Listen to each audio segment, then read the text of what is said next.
The question about the high-tech stocks and possible fallout. Anytime there have been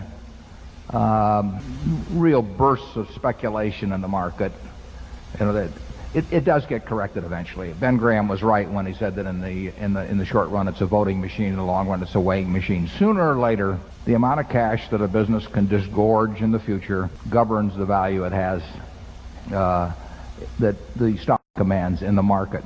But it can take a long time.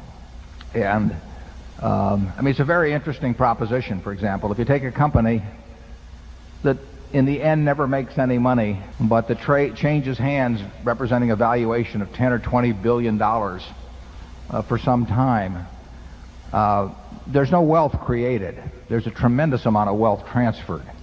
And I think you will see, when we look back on this era, you will see this as a period of enormous amounts of wealth transfer. But in the end, the only wealth creation comes about through what the business creates. There's no magic to it. If a company that's not worth anything sells for 20 billion, and 5% of it changes hands, somebody takes $1 billion from somebody else.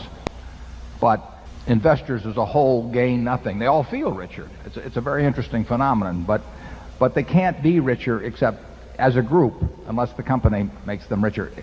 And it's the same principle as a chain letter.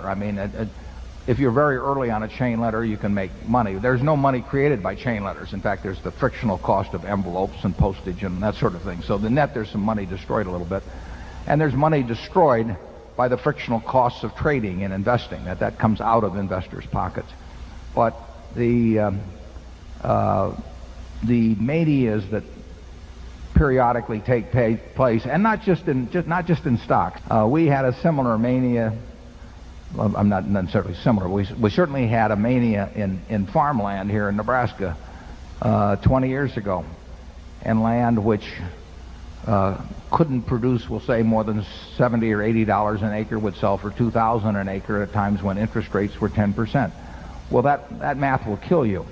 And it killed the people who bought it at those prices, and it killed a great many banks here in Nebraska who lent based on that sort of thing. But while it was going on, everybody thought it was wonderful because every farm was selling for more than the similar farm it sold for a month earlier.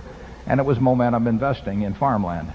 And in the end, valuation does count, but it can go on a long time. And when you get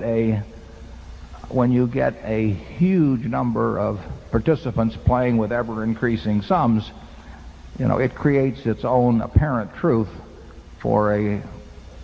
can be for a very considerable period of time.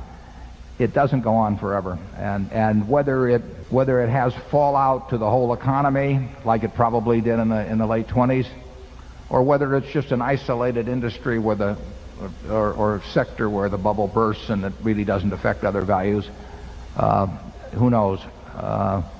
But 5 or 10 years from now, you will know. Charlie?